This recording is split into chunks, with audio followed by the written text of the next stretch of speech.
Yeah, so coming at you guys with another review. Nissan Rogue, one of the most commonly seen cars on the road today. One of the easily in the top 3 most commonly sold SUVs, and there's a reason for that. We're going to go over that today. Number one reason, in my opinion, on why this car is so popular is the price point and what you get for that price point. 26 grand out the door is what the owner of this one paid. They have a sunroof option, that's really about it. They have a decent wheel package, not the premium, but the car is an all-wheel drive, 4-cylinder, CVT transmission. And I know a lot of people dislike that with a lot of cars, and yes, Nissan probably does make the least reliable CVT, but I mean, as long as you keep up on the maintenance, you shouldn't have a problem. This car is 120,000 miles now. The CVT's been flushed every 40,000 as recommended, and it's been perfectly fine. Getting into the car more in detail, like I said, I know the owner pretty well. One big thing is just the reliability on it. I mean, the owner has put virtually $0 into this car, except for the transmission flushes, and it had brakes done twice, a lot of city driving, and the only other thing was an O2 sensor went around like 80,000 miles. That's really about it. And that's not entirely uncommon. Yeah. But yeah, I mean, other than that, it hasn't had any issues. It's an extremely well put together car. We're going to show you guys the interior, kind of give you an idea of what you're getting, which isn't that much, but it's kind of awesome at the same time because it's just a basic bare bones car on what you're getting. I love the layout of the interior. It's just 3 pods, a little infotainment screen. That's about it. Those 3 pods there are just for climate.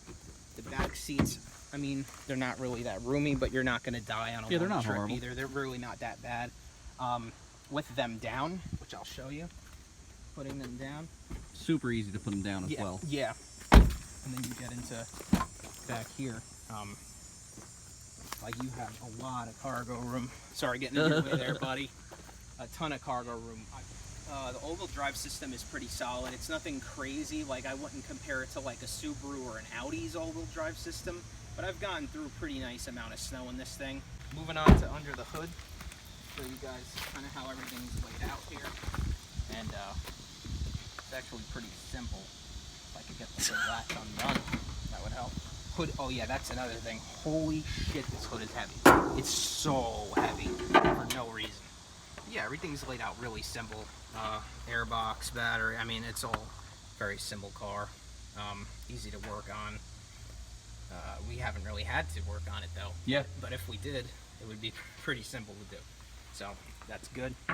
I'm gonna move on to actually driving this thing, because other than that, I mean, it's a pretty straightforward car. There's not much to really say. Kind of show you guys what it's like to drive it. This is a perfect way to start because I'm getting pissed off as I get in this thing right away. This piece of shit dashboard is one of my major complaints on it. It's like this fucking foam core garbage material. It's impossible to clean, okay? Like impossible to clean it correctly, because if you look up close, every little, it's just all this little crap. I'm trying to put my dash mount as I do as normal. It won't stick to this. It won't stick to this. It just keeps coming undone. Okay? Look how easy it comes right off. So yeah, once I get this goddamn thing on, we'll start to get into the driving. All right, safety first. Click it or ticket. All right. That is the door lock button. So every time, and I mean this car, like most new ones, has the new lock. Oh, sorry. has the lock feature where you start driving over a certain speed and it'll automatically lock on you. I guess what would you call that mechanism? Is like stuck or corroded? But It's gotta, yeah, something like that. But like every time it locks, scares the shit out of me. Yeah, it's really so, it's just not pleasant. So yeah, that's one thing. I don't know, like I said, if it's in every Rogue thing or just this Rogue thing, but I will tell you what an every Rogue thing is all of them have this weird issue that I've learned with the steering line. So from this car, from the factory, the minute it drove out, had this weird whine in the steering.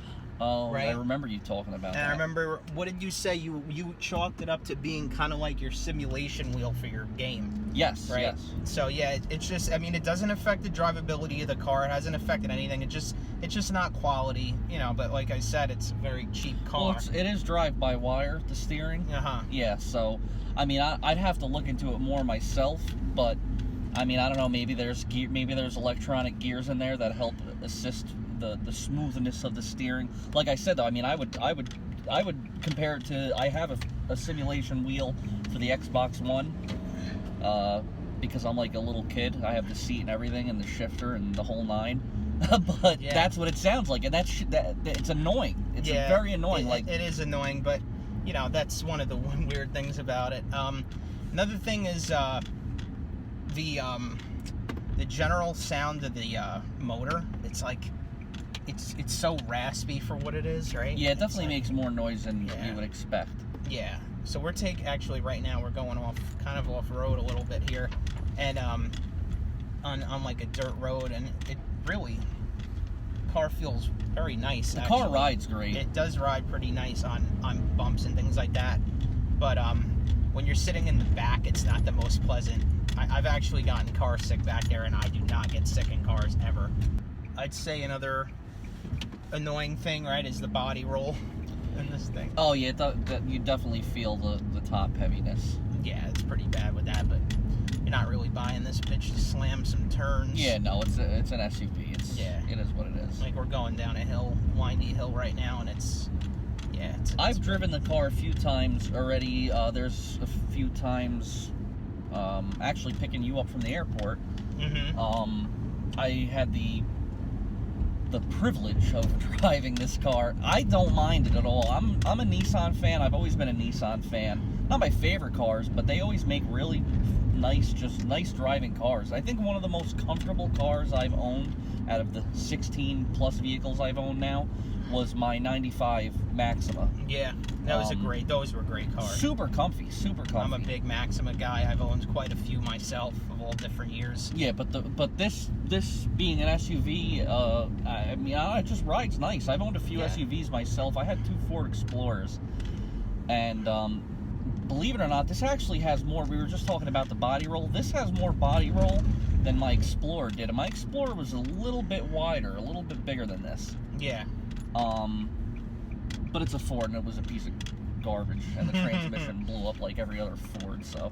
Yeah, there's that. Yeah, that's the thing with this. Like I was saying earlier with the CVT, everybody hates on it, and I mean, you really have to just take care of it, change the fluid on time, and it should be fine, you know. But I hear a lot of horror stories from Nissan CVTs. Yeah, but like you just said it, you know, a lot of people do not do the recommended service. Yeah, people just don't care. Probably beating on the car, you know, like especially, you know, I know a lot of people with the new Altimas now that they just made the new Altima Turbo, and now that they have the, you know, the Maximas are pretty peppy cars for what they are. People are buying them and beating the shit out of them. You know, that's true. They're thinking that they're race cars. I see a lot of new Altimas, kids ripping them around.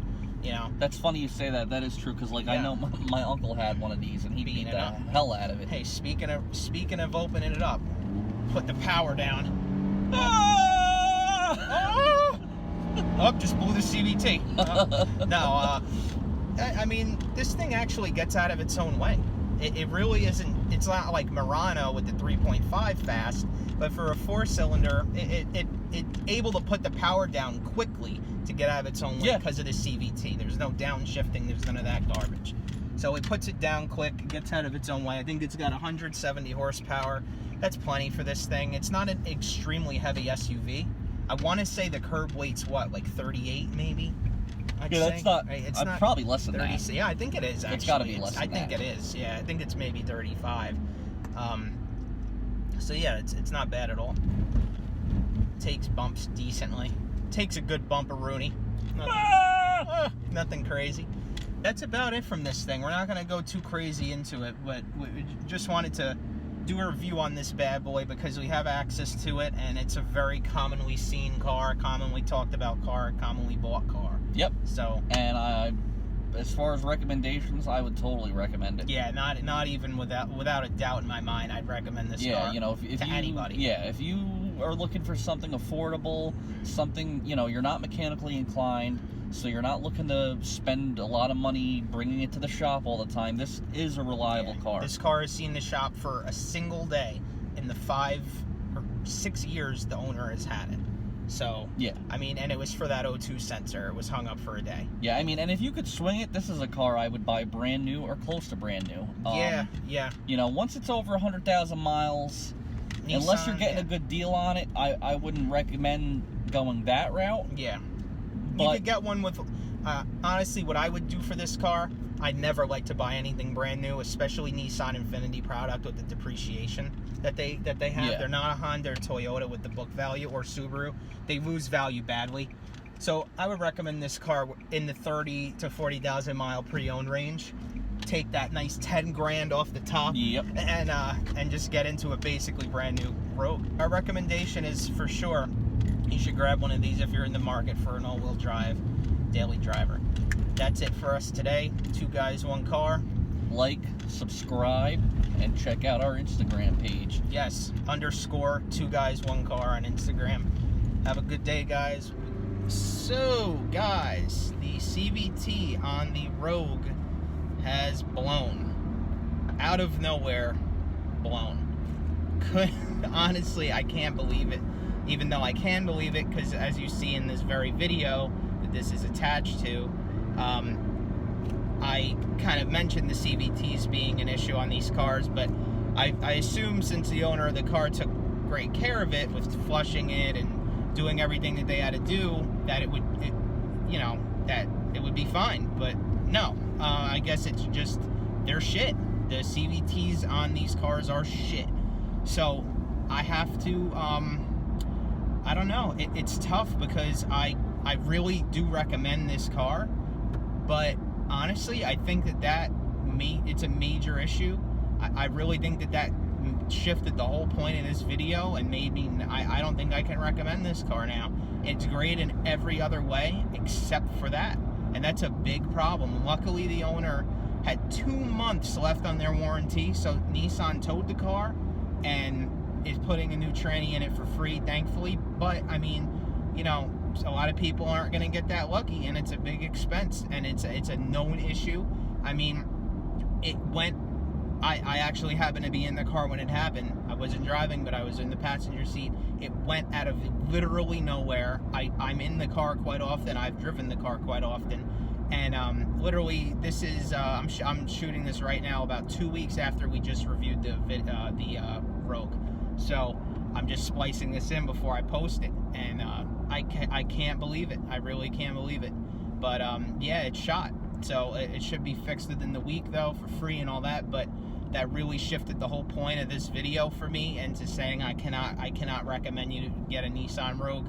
It could be great in every other aspect, but that is one big negative, and I have to just say thumbs down to the Nissan Rogue. But yeah, all right, guys, that's about it for this one. Like, share, subscribe, all the good stuff, and I'm coming at you next week with another video. Peace.